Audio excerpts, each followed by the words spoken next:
We're back and continuing with the world lead and asking questions about what happened in Venezuela over the weekend and what happens now. White House Deputy Chief of Staff for Policy Stephen Miller joins us now. Stephen, thanks so much for joining us. So a source briefed on the Venezuelan operation told me that a handful of American troops sustained bullet and shrapnel wounds, but none are life-threatening.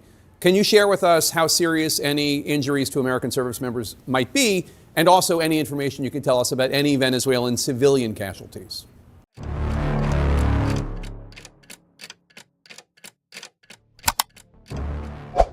Certains événements ne modifient pas seulement l'ordre du jour, ils bouleversent le fonctionnement même des institutions. Le 5 janvier 2026, un mémorandum interne déposé auprès du comité de surveillance de la Chambre des représentants a révélé des indices d'ingérence directe de la présidence dans des décisions administratives concernant des contrats fédéraux et des nominations stratégiques au sein du ministère de la Justice. Ce document, qui reste partiellement confidentiel, a été rédigé par des techniciens du Bureau de l'éthique gouvernementale et a circulé parmi les dirigeants des deux partis avant toute déclaration publique. La réaction immédiate a été la convocation discrète de réunions parallèles entre les membres du Congrès et les représentants des organes de contrôle. Bien qu'aucun communiqué officiel n'ait été publié cette semaine-là, le contenu préliminaire du document a suffi pour déclencher des mécanismes internes de vérification dans les trois pouvoirs. L'impact de cet épisode ne s'est pas limité à ce qui s'est passé dans la salle à ce moment-là. Dans les jours qui ont suivi, la presse spécialisée a eu accès à des documents qui indiquaient une escalade des mesures exécutives visant des institutions ayant critiqué la politique fédérale par le passé. Un décret publié sans consultation préalable du procureur général a abrogé des accords avec des centres universitaires liés à la recherche sur la gouvernance fiscale. La justification officielle invoquait la nécessité d'un réajustement budgétaire, mais des documents joints suggéraient que la mesure avait été préparée après la publication de rapports associant des membres du cabinet à des pratiques de favoritisme dans les appels d'offres. Parallèlement, des modifications réglementaires ont réduit les exigences de qualification technique pour les postes de commissionnés dans les agences de régulation, permettant la nomination de conseillers directement liés à la campagne présidentielle de 2024. Au cours de la même période, des organisations civiles ont déposé des plaintes auprès du Conseil national d'éthique publique, contestant la destitution de procureurs chargés d'enquête contre des entreprises associées à des marchés publics de grande valeur. Dans au moins 2 cas, les licenciements ont eu lieu après des manifestations techniques contre la réalisation de travaux financés par des amendements du rapporteur. L'absence de justification formelle dans les arrêtés de révocation a accentué la perception d'une ingérence directe de l'exécutif dans la structure du ministère public. Des techniciens interrogés sous couvert d'anonymat ont fait état de difficultés croissantes à maintenir des routines d'enquête indépendantes face à la pression institutionnelle exercée par des secteurs liés à la maison civile. Des conseils professionnels de différents domaines ont également commencé à signaler des mouvements anormaux. Le Conseil fédéral de l'ingénierie et de l'architecture a notifié au Congrès la révocation d'un accord de coopération avec le département des infrastructures, chargé de superviser les travaux fédéraux. Cette annulation, effectuée sans consultation préalable, est intervenue quelques jours après que l'organisme ait publié un avis technique critiquant le rythme d'exécution des projets emblématiques annoncés par le gouvernement. En réponse, l'exécutif a invoqué une restructuration administrative sans présenter de calendrier de remplacement des mécanismes d'audit technique. La décision a eu un effet immédiat. Elle a suspendu l'échange d'informations techniques entre les entités et compromis la capacité de contrôle croisé des travaux publics. Dans les agences de sécurité institutionnelles, des changements dans la routine de transmission des données au Congrès ont commencé à se produire sans préavis. Les informations précédemment transmises chaque semaine aux commissions du renseignement ont été reclassées comme confidentielles par de nouvelles directives internes. À au moins une occasion, des sénateurs ont signalé des obstacles à l'accès aux documents relatifs aux opérations conjointes entre les agences fédérales et les départements d'État. Les justifications officielles invoquaient des risques pour la sécurité nationale, mais les juristes qui ont analysé ces actes ont mis en garde contre l'utilisation excessive et générique de la clause de confidentialité qui compromettrait la supervision légitime du pouvoir législatif sur les activités de l'État. La question est toujours en attente d'une décision de la Cour suprême sur la portée du contrôle du Congrès dans des contextes de cette nature. Cet ensemble de changements, apparemment sans rapport entre eux, a commencé à être observé avec plus d'attention par les spécialistes de la gouvernance institutionnelle. Le schéma identifié ne se limite pas à l'adoption de mesures ponctuelles, mais révèle un transfert progressif du pouvoir délibératif des organes de contrôle vers des centres de décision concentrés au sein de l'exécutif. La conséquence la plus visible a été la difficulté pour les autres pouvoirs de répondre de manière coordonnée à des actes dont la légalité formelle est préservée, mais dont la légitimité démocratique fait l'objet d'un débat croissant. Pour ceux qui suivent de près les coulisses de la politique institutionnelle, il est essentiel de comprendre ces signes précurseurs. C'est précisément ce type d'analyse critique, contextualisée et sans raccourci facile, que nous cherchons à offrir ici. Si ce contenu vous intéresse, cela vaut la peine de continuer à le suivre. À partir de là, l'attention se détourne de cet épisode isolé pour se concentrer sur la manière dont différentes instances institutionnelles ont réagi ou n'ont pas réagi face à la série d'actions menées par l'exécutif. Le premier aspect visible de cette convergence institutionnelle réside dans la manière dont les organes de contrôle interne ont été progressivement écartés des processus décisionnels dans des domaines sensibles. Le Bureau de la responsabilité gouvernementale, par exemple, a cessé de participer à l'élaboration d'avis contraignants sur les contrats d'urgence après une refonte réglementaire promulguée par décret. Cette mesure, bien que juridiquement défendable, a réduit la portée de l'examen préalable et a transformé en consultation facultative ce qui était auparavant une exigence pour le déblocage des fonds. C'est dans ce contexte que s'inscrit l'affaiblissement progressif du dialogue entre le pouvoir législatif et les agences techniques. Depuis le début du nouveau mandat présidentiel, la commission de surveillance et de contrôle de la Chambre des députés fait état de difficultés pour obtenir des données consolidées sur les dépenses extraordinaires autorisées par le biais de crédits supplémentaires. Bien que les transferts budgétaires soient formellement documentés, l'absence de détails sur leur exécution empêche toute évaluation indépendante de leur légalité et de leur efficacité. Cela se produit précisément à un moment où des décisions stratégiques sont prises sans la médiation traditionnelle des audiences publiques ou la consultation des conseils sectoriels. À partir de là, on observe également un recul institutionnel au sein du pouvoir judiciaire. Les tribunaux régionaux fédéraux ont opté pour des décisions préliminaires de faible portée, invoquant souvent l'absence d'urgence, même face à des requêtes contestant des décrets ayant un impact direct sur les droits fondamentaux. Parallèlement, les décisions de plus grande envergure ont connu des retards procéduraux importants, ce qui ralentit la formation d'une jurisprudence sur des questions décisives. Selon une enquête menée par des observatoires indépendants, plus de 60 actions directes d'inconstitutionnalité intentées depuis 2025 sont toujours en attente d'un jugement au fond, même dans des affaires impliquant des conflits fédératifs explicites. Cette convergence aide à comprendre pourquoi certains secteurs du ministère public ont également enregistré des interférences indirectes dans leur routine. Après la restructuration de plusieurs organes internes, certains centres d'enquête ont commencé à fonctionner avec des équipes réduites et une autonomie moindre pour ouvrir des enquêtes.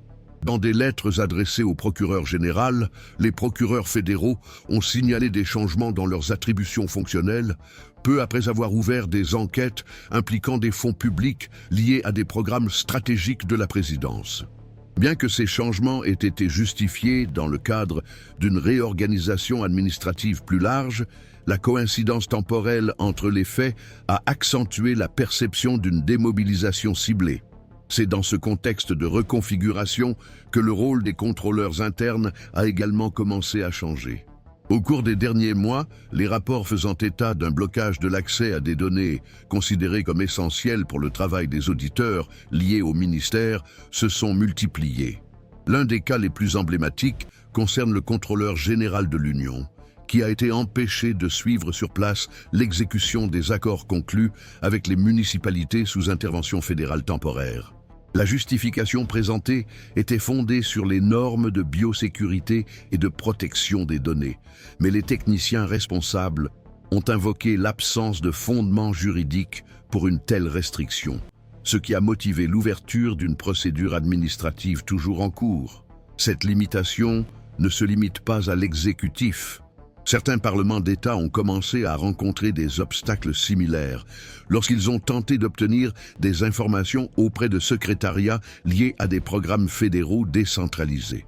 La difficulté d'accès aux données primaires compromet le contrôle budgétaire dans des domaines tels que la santé, l'éducation et les infrastructures. En conséquence, la capacité du système fédéral à maintenir l'équilibre et la transparence dans les relations intergouvernementales s'en trouve également affaiblie. La multiplication de ces impasses institutionnelles, même si elles n'entraînent pas de rupture formelle, met en évidence un degré d'asymétrie fonctionnelle qui échappe aux instruments traditionnels de correction. Avec la convergence d'épisodes administratifs, de décisions judiciaires reportées et de réactions législatives inopérantes, le système fonctionne désormais selon un régime de normalisation progressive. Des actes qui auparavant provoquaient des réactions immédiates des mécanismes de contrôle sont désormais absorbés comme des variations acceptables dans la marge de manœuvre de l'exécutif. Selon les analystes, le risque réside dans l'érosion des critères qui régissent l'action publique. Lorsque des règles d'exception sont répétées sans contestation institutionnelle proportionnelle, elles créent des précédents qui, même s'ils sont inversés à l'avenir, laisseront des traces structurelles dans la dynamique entre les pouvoirs. La lecture de ce processus ne dépend pas d'une adhésion idéologique, mais d'une observation fonctionnelle. Le remplacement des critères techniques par des logiques de loyauté politique dans l'occupation de postes stratégiques, l'affaiblissement des structures de contrôle interne et la dilution de la transparence fiscale ne sont pas des événements isolés, mais des signes de changement dans l'écosystème institutionnel. Et bien qu'ils ne constituent pas en soi une rupture constitutionnelle, ils indiquent un modèle d'adaptation structurelle dont le renversement nécessite un effort coordonné et du temps, deux facteurs qui ne sont pas toujours disponibles lorsque l'érosion est progressive. La compréhension de ces couches n'est possible que par un suivi continu, attentif aux connexions et à la manière dont les différents organes réagissent à l'environnement. C'est pourquoi il devient de plus en plus nécessaire de maintenir ce type d'analyse à l'ordre du jour. Ici, nous cherchons précisément à offrir ce regard sans raccourci et attentif aux transformations en cours. Si vous appréciez ce type de perspective, continuez à nous suivre. Comme le soulignent différentes études et analyses juridiques, une partie importante du débat actuel se concentre sur la distinction entre la conformité formelle des décisions du pouvoir exécutif et la légitimité de ces décisions dans le cadre d'un modèle démocratique pleinement fonctionnel. Des divergences persistent quant à la thèse selon laquelle le simple respect des procédures légales serait suffisant pour garantir l'intégrité institutionnelle. Les juristes les plus conservateurs soutiennent que, tant qu'il n'y a pas de décision judiciaire définitive, les actes administratifs conservent leur validité, même lorsqu'ils soulèvent des questions éthiques ou suscitent une controverse politique. En revanche, les analystes ayant une perspective systémique avertissent que la répétition de pratiques visant à affaiblir les mécanismes de contrôle, même si elles sont formellement légales, produit un effet cumulatif qui compromet progressivement l'équilibre institutionnel. Le cœur du débat se situe donc sur la ligne qui sépare l'exercice légitime de l'autorité exécutive de son utilisation stratégique pour neutraliser les résistances internes. Un point souvent cité dans les analyses est le remplacement progressif des experts et des fonctionnaires techniques par des personnes directement liées au cercle présidentiel, y compris dans des domaines historiquement protégés de toute influence politique. Bien que la législation garantisse à l'exécutif le privilège de nomination, le passage du critère technique à celui de la loyauté politique modifie profondément le rôle de ces institutions dans la structure de l'État. Au fil du temps, cette réorganisation limite la production de diagnostics indépendants et réduit l'efficacité des mécanismes internes de correction. À ce jour, il n'y a pas de consensus parmi les experts sur la possibilité de contenir ou d'inverser ce processus uniquement par des décisions judiciaires ou des manifestations ponctuelles du pouvoir législatif. Une partie considérable des analystes estime que le système fonctionne dans une zone d'incertitude, dans laquelle les instruments traditionnels de contention institutionnelle perdent leur efficacité face à la rapidité et à la dispersion des actes administratifs. La répartition de l'offensive institutionnelle en multiples initiatives isolées rend difficile la formulation d'une réponse coordonnée et dilue l'impact de chaque contestation individuelle. Ainsi, même lorsque des décisions judiciaires contraires à l'exécutif sont rendues, la mise en œuvre pratique des mesures correctives se heurte à des obstacles administratifs et à une résistance opérationnelle. Plusieurs études indiquent que l'état actuel du système politique américain révèle une tension structurelle entre la forme juridique et la fonction institutionnelle. Les rouages de l'État continuent de fonctionner dans le cadre juridique établi, mais leur objectif initial, servir de mécanisme d'équilibre et de limitation réciproque entre les pouvoirs, est progressivement reconfiguré par des stratégies qui ne rompent pas explicitement avec la légalité, mais modifient sa logique interne de fonctionnement. Certains experts définissent ce processus comme une érosion procédurale, caractérisée non pas par des ruptures abruptes, mais par une surcharge continue de normes et de pratiques qui vident sa capacité effective. Cette interprétation trouve un écho dans des comparaisons historiques qui associent la situation actuelle à d'autres périodes de pression institutionnelle vécues par des démocraties dans des contextes différents. La particularité du cas américain, selon ces études, réside dans le fait que le processus se déroule dans le cadre d'une tradition constitutionnelle fondée sur la présomption de bonne foi des titulaires de postes à haute responsabilité. La Constitution a été structurée à partir de l'hypothèse que ses interprètes agiraient en se guidant sur des engagements institutionnels. Lorsque cette prémisse n'est plus respectée, même sans modification formelle du texte constitutionnel, le système fonctionne avec moins de prévisibilité et une plus grande vulnérabilité à la capture fonctionnelle. L'un des effets les plus évidents de ce décalage entre la norme et la pratique est l'élargissement du champ de la controverse politique à des questions qui faisaient auparavant l'objet d'un large consensus. Les questions liées à l'indépendance du pouvoir judiciaire, à l'autonomie des universités, à la stabilité de la fonction publique et au respect des décisions des instances techniques sont à nouveau controversées. Ce mouvement affaiblit la perception selon laquelle certaines valeurs étaient déjà consolidées en tant que biens institutionnels partagés.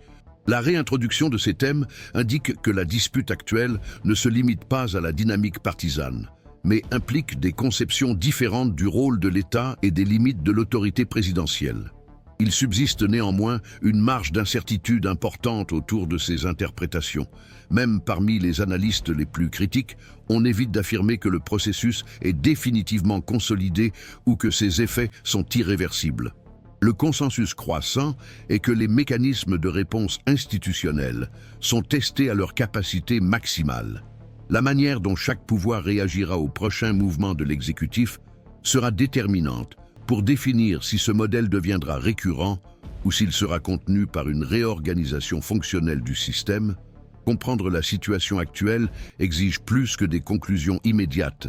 Elle nécessite un suivi continu, une attention aux dynamiques institutionnelles moins visibles et une volonté de faire face à la complexité du scénario. Si ce type d'analyse contribue à approfondir votre compréhension du contexte politique, continuez à suivre avec nous les développements à venir.